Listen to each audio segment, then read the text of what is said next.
Holy fuck! That was diabolical! Welcome to the Diabolical 7. It's Entertainment Talks podcast for the boys on Amazon Prime. I'm your host Matthew, and this is for season 2, episode 4, Nothing Like It in the World, season 2, episode 4.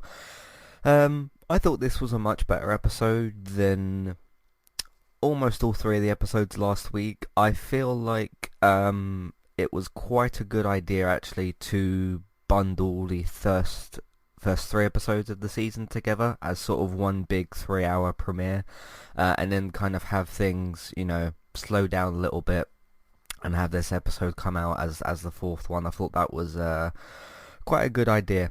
Yeah, I feel like one of the things that I mentioned last week, which is that the show's got too many characters, it still feels like a problem, but the screen time felt slightly better managed this week. I felt like they focused on the things more that they needed to, because you've mostly got bits and pieces with Homelander and Stormfront or Liberty, and you've got a lot of stuff here with Annie and Milk and Huey as well. So I thought that was well handled, like screen time wise. I thought that it was really, really cool to see Homelander clash with Stormfront. I thought that was quite surprising, actually. I did think that Homelander would be a bit more ruthless there, but he sort of backed down a bit, and, well, after he, lit up his eyes or whatever. I thought that was good. I thought that the aftermath with Kimiko and her brother, and her brother dying last week, I thought was really good, and Frenchie sort of stopping her, I thought was really good, and obviously Stormfront is completely in the eye of the media. I thought that was really good, and yeah, because she probably would have, she wouldn't have killed Kimiko in that scene, because obviously she would have then publicly killed someone, but she certainly wouldn't have, it wouldn't have been a success for Kimiko, so I thought that was really good. I thought the twist with Homelander and Madeline was really good, because you got kind of a double twist there, because you're kind of wondering what's going on at the start, and then you realise it's the doppelganger character, and the crazy personal power struggle at the end of the episode I thought was really quite incredible, and him being able to kill someone who looks like himself was, I think, quite a statement. I am enjoying what they're doing a lot with Homelander in this season, and especially with what they seem to be doing so far, which is him having a power struggle, because there's both Giancarlo Esposito's character from last week who got introduced, he's not in this episode, and with Stormfront, and him saying to her, like, oh, I'm the leader of the Seven, and you need to back off, and this and that, and Stormfront kind of saying to him about, like, okay, I've got soldiers, you've got fans, which is, I felt like a way of sort of poking him a bit, because I kind of wonder, Homelander probably could kill Stormfront. I don't know about the other way around. I think Stormfront probably could kill Homelander in some way, shape or form. But I feel like Homelander is more, just power-wise, more powerful than her. But she does seem pretty powerful herself. So I don't know if they did have a fight, which I thought they were almost going to in that scene. I thought he was just going to, like, grab her and fly out the window and start fighting or something, but that was very much a sort of dialogue battle between the two of them. But I liked a lot more what they did with Homelander this week, and it felt less like the Homelander show this week as opposed to the first 3 episodes. I did like a lot of the focus on Huey and Annie and what was going on there. I thought what was going on with Billy was really good, with the struggle with him and what is his wife's name, Becca Butcher and everything, and them kind of talking about what to do with Ryan, I thought was really good. And you can understand both sides of things, I think, with them. Billy's concerned about, like, okay, he's he says soup, we know that he means super, and like, what do they do about that? And the fact of Becca saying to him, if you back away from Ryan and he sides more towards his father, you've then got 2 supers to deal with, and Homelander, I think, on his own is enough to deal with. So I thought that was really good. I really did like the little scene with Black Noir and this office lady. She wasn't really given a name. I thought that was good and that was kind of funny. I like what they're doing with Black Noir a lot. I just want to see a bit more of him, but he seems to sort of be a very sparing sort of character, a very sort of like, okay, when he's on the screen, make the most of him, because he's not Homelander, he's not Queen Maeve, he's not, Billy, he's not Huey or Annie, like these big characters in the series. And I would like to see him get a little bit more screen time and maybe say something eventually. I mean, like I've said before, I haven't read these books, so I don't know anything about these characters really, and like what they change into or what kind of happens with them. But I think that's going to be a fan favorite kind of scene with Black Noir and him kind of investigating and whatnot. And yeah, thought that was really good. I almost kind of wonder, like, if let's say you did like a spin-off series with him, and it's just him going on assignments, not saying anything, him just going on assignments, taking people out or interacting with people like that. I think that could be quite entertaining as well. But no, I like his character a lot. He's very mysterious, obviously, and I thought that was quite good.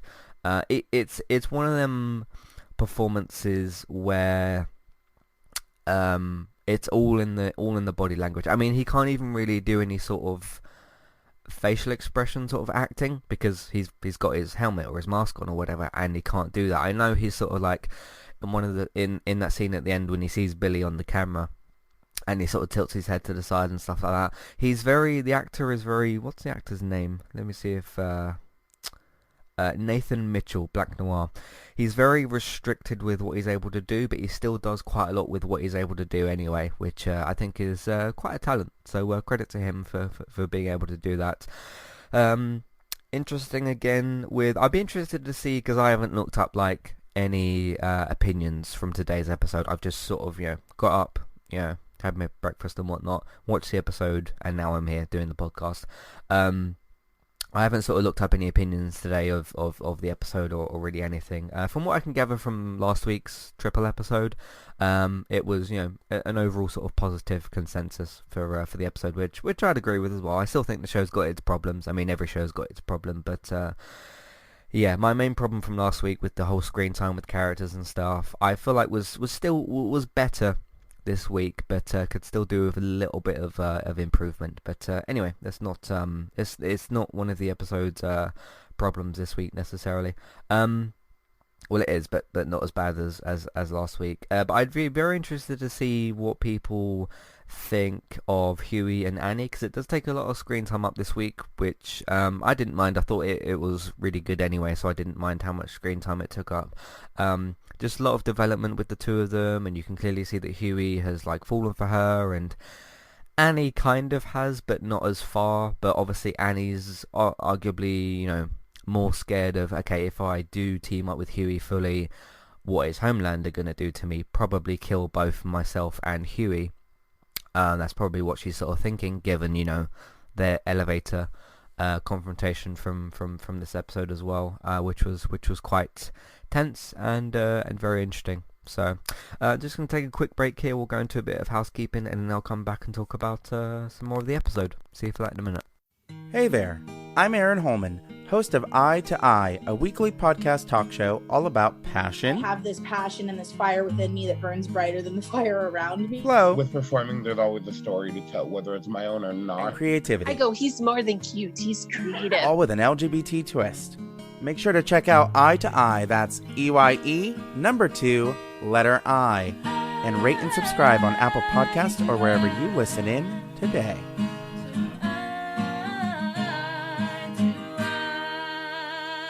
I'm Christy. And I'm Jackie. And we are Killer Fun. We explore the intersection of crime and entertainment every other week. For as long as people have been communicating, they have been talking about who did what to whom, and is that socially acceptable? Because the boundaries of society, crime, and entertainment have always gone hand in hand. The more salacious, or weird, the better. From books and movies to television shows and games, we look at how life and art imitate and inform one another. And we can't get together and not laugh. So let's face it, there's going to be laughing. Killer Fun is available anywhere you listen to podcasts, so join us. If you would like to get started with a domain name and a website today, just click on the link in the show notes and that will take you over to Koalu to get started. They also have a live support chat system that you can use, which is in the bottom right hand corner. So get started with a new website and domain name today with Koalu. Hey everybody, if you would like to get the ad-free versions of all of our podcasts and support Entertainment Talk along the way, all you need to do is head over to patreon.com/entertainment talk. Sign up either as a creator or as a Patreon. There's no difference there. That's just the option for either becoming a creator now or just staying as a patron for the moment. And then all you need to do is support us at the $1 level tier. That will get you access to all of the ad-free podcasts that we've done in the past, and get you access to all the ad-free podcasts in that month as well. So it's a great way to support us on Entertainment Talk and to get rid of the ads and get your ad-free podcasts. You can also become a patron at the $3 level tier. That gets you access to ad-free podcasts and allows you to redeem a review of a TV show or a film of entirely your choice. That's one per month for either a TV show or a film review, which is at the $3 level tier. As always, thank you very much for listening. Back to the show. Alright, recently on Entertainment Talk, what have we got here? Did 3 podcasts this week with Robert. One of them was our Ghost of Tsushima review, the Sucker Punch developed, Sony published, PlayStation 4 exclusive, Ghost of Tsushima. I gave it a skip rating and Robert gave it a don't skip rating, but I've put in the title just not quite. I just don't feel like it quite achieves what it wants to. Still a good video game, still a very good video game, but just not quite top tier AAA standard. Anyway, we talked about all of that and I explained my points on there, but Robert loved it. He thought it was very, very good, so you can listen to the two of us talk about that. There's a spoiler free section at the start of that, so if you haven't finished or started Ghost of Tsushima, you can still listen to that as well. New Mutants finally came out after 2 years worth of delays. It was shot in 2017, supposed to be released in 2018, and here we are in September of 2020. But I saw it. Me and Robert had sort of different opinions. I really liked it. He was okay on it, but you can have a listen to that as well if you want to. There's a spoiler free section at the start of that podcast as well, but I gave it a don't skip rating, and Robert gave his own rating as well. But you can check that out for the New Mutants, which is actually released. You can go and see it in some certain places at the moment, but you can check that out as well. Me and David have kicked off the Becoming Heisenberg podcast. We've already recorded all of the first season. It will be getting released every week on Wednesdays, but we released the pilot episode this week on Wednesday, season 1 episode 1, the pilot, and it is, in my opinion, a perfect episode. You'll need to, of course, watch Breaking Bad in order to listen to the podcast, because it will be a dedicated spoiler podcast, but there will be 6 more episodes getting released every week on Wednesday, and you can go and find it on iTunes, the Becoming Heisenberg podcast. If you search for that, or search for Breaking Bad, or search for just Entertainment Talk, you can find that on there, and on the website, of course, entertainmenttalk.org. But excited to see what people think of that, and we are going to plan at some point later, once all the episodes for the season have come out, to do some sort of feedback podcast, because we couldn't do that at the time because, well, nobody even knew we were recording it. So yeah, but there's that. You can go and listen to that. Gaming Talk this week, we talked about Nintendo's strange treatment of the Super Mario 35th anniversary, with games that are going to be expiring in March. We talked about all of that and the weirdness behind that, and still a great selection of video games, just a very weird treatment with the release of that, so we discussed all that. We also talked about the Xbox Series S, which has got a release date and a price and a design reveal and everything else among with that as well. I also talked about some Crash Bandicoot 4 stuff. Tawana is going to be getting added to the game, and we talked about a whole bunch of other stuff as well, so you can check that out on this week's gaming episode. Did the chat podcast for August 2020, updating on how the month went, how things are going, a little bit of talk about public attitude towards the coronavirus, not too much on that, just a little bit on that, and then also in the second half of the podcast talked about our fall and autumn plans for pretty much our plans for the rest of the year. So you can have a look out for that as well. So that's everything we've been doing on entertainmenttalk.org lately, and on podcast platforms. See, yeah, so go and check all that out on entertainmenttalk.org. So yeah, like I said, good episode this week. Really enjoyed it. Really enjoyed what they did with a lot of the main characters. Yeah, so we didn't get too much more on Kimiko. We got obviously Frenchie tried to kiss her, and that didn't go too well. As we probably could have all predicted, a situation like that would go with those two particular characters. So that was interesting. Let's talk about the Deep. Of course, that's kind of the one of the parts of the ending of the episode as well. Yeah, interesting. This kind of what was it they call it in America? Couch casting. Casting couch, the sort of casting couch for like a Hollywood type of thing or whatever. It seemed a bit like that, but this was for who he's going to date now, and I can't remember the name of the character that he's with in that scene, but she tells him like, no, you're gonna pick this woman, but the last one that he sees is the one he's most interested in, although she does seem a little bit bland, so to speak. Some of the others were a little bit more enthusiastic about the situation, but she says about one of the earlier women that were in the whole casting situation, and he gets told that, if you want to get back in with the Seven, which I don't exactly know why you'd want to do that, but it's for like his image thing, and he's being forced to do this whole situation really, and the Deep wants to get back in with the Seven, which I wouldn't really want to if I'd been pushed out of the Seven, because Homelander alone is a lot to deal with. So that was quite interesting. But yeah, you're kind of guessing as to like, okay, these women are clearly talking to somebody and trying to like, present themselves or whatever, and you're sort of wondering throughout the episode what's kind of going on. But I thought that was quite interesting and quite well done. But see, that's what I mean about how to improve on screen time with characters. You didn't need to spend any more time on that than what you did with the Deep. I felt like that was a perfect amount of sort of screen time, and when you do have still quite a few characters and everything, they focused on it just enough, and they did the reveal at the right sort of pace and the right sort of scene. I thought that was really well handled in terms of screen time. You didn't you didn't have like 5-minute conversations with the Deep and each sort of character and what was going on. You just had these little snippets of each woman that came in to see him and everything. So I thought that was really, really good as well.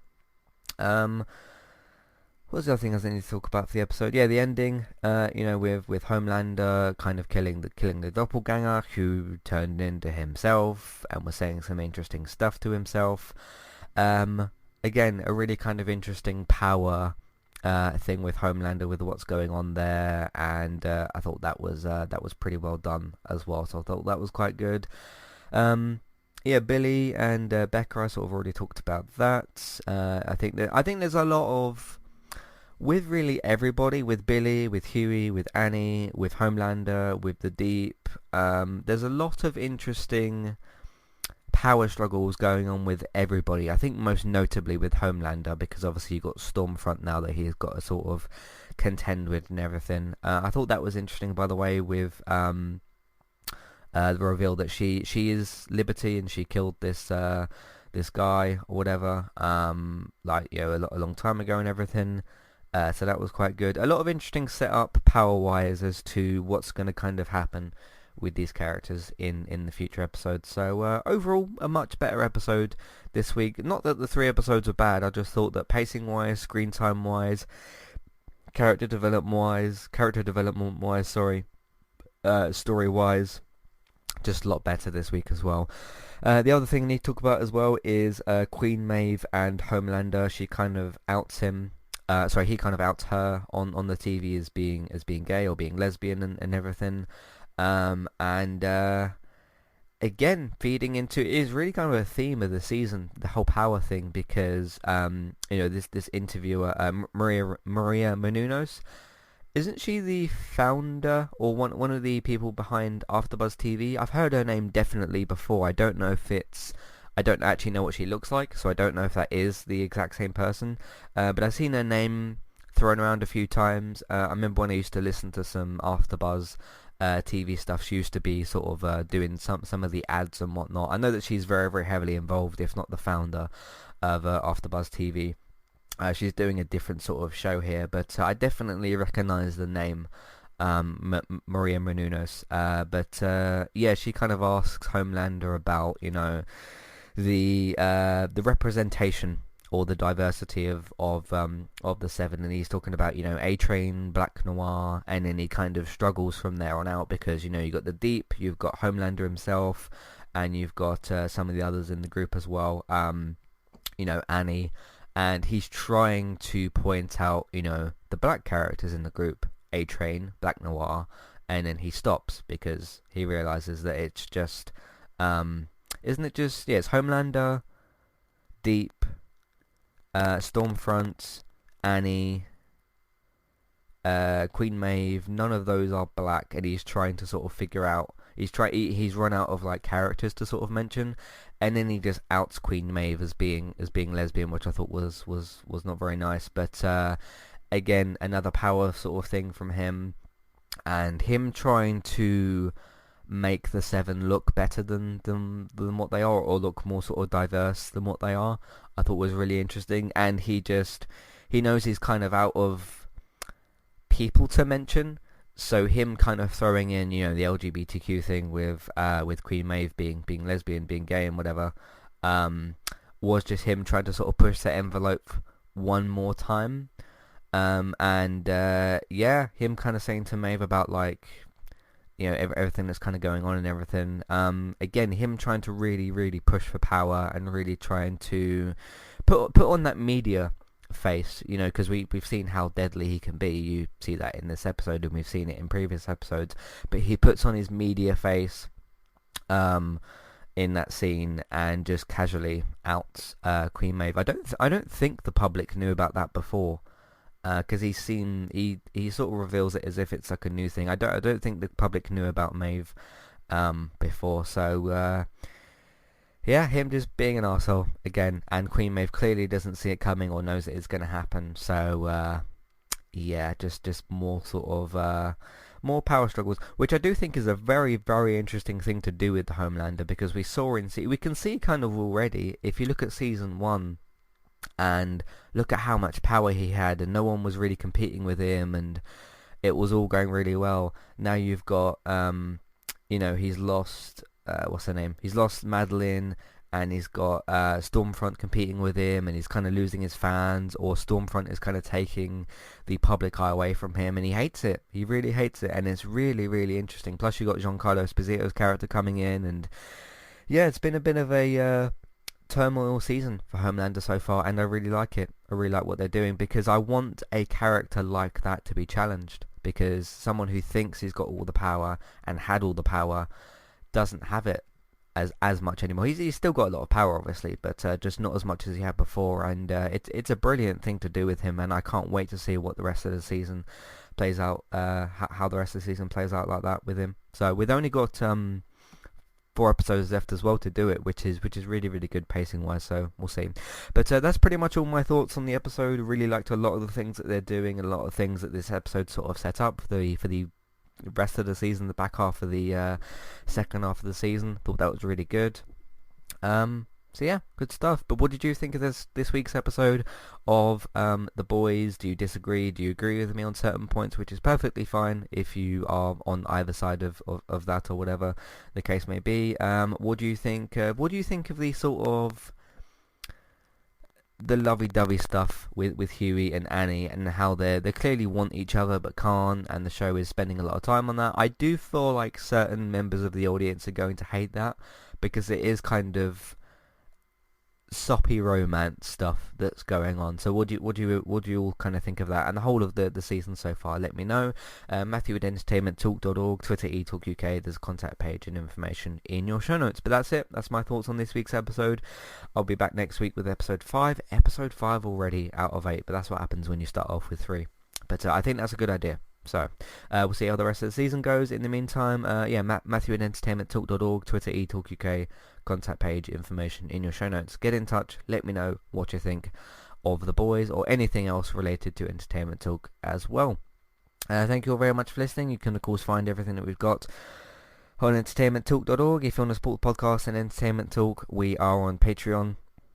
You can have a look at the $1 and $3 level tiers for instant podcast, ad-free podcast, and review options. Amazon affiliate link, if you're buying stuff on Amazon, we can get a small cut of what you spend. It won't cost you extra. iTunes feeds, please have a look at those, rate, review, and subscribe to those. Either search for Entertainment Talk on your favourite podcast platform, or search for a specific show name that we do as well, or TV, film, video games, gaming talk, whatever you want to do. Search for that as well. So yeah, that's the iTunes feeds and everything. If you want your up-to-date and reliable TV and film news, David's got you covered on Geektown, geektown.co.uk, and Geektown Radio on Tuesdays. Check that out as well. Search for Geektown on iTunes and your favourite podcast platforms. Bex is streaming daily at the moment on Twitch. You can go and have a look at her and everything that she's doing over there. Trista Bytes, that's Trista, B-Y-T-E-S. B-Y-T-E-S, sorry. You can search for that on Twitch and follow her, go support her and subscribe to her over there. Barry's doing a horror podcast at the moment over on Talk and Stalk, and he's also doing lots of DC stuff and comic book related stuff over on Geektopia. Those are the two YouTube channels. You can go and look for those and subscribe to those on there as well, so have a look out for that. That's everybody's stuff. You can of course use word of mouth, tell people that you know about the website, the iTunes feeds, and everybody else's work. That would be really, really good. Social media, of course, Facebook, Twitter, different Facebook groups if you can. Have a look out for all those. And lastly, Let's Play Sundays is back. The Avengers Let's Play went out this week, so you can look at that if you want to as well. But look out for those from now on every Sunday, because the episodes are back. Thank you very much for listening, and I'll see you next time. Goodbye.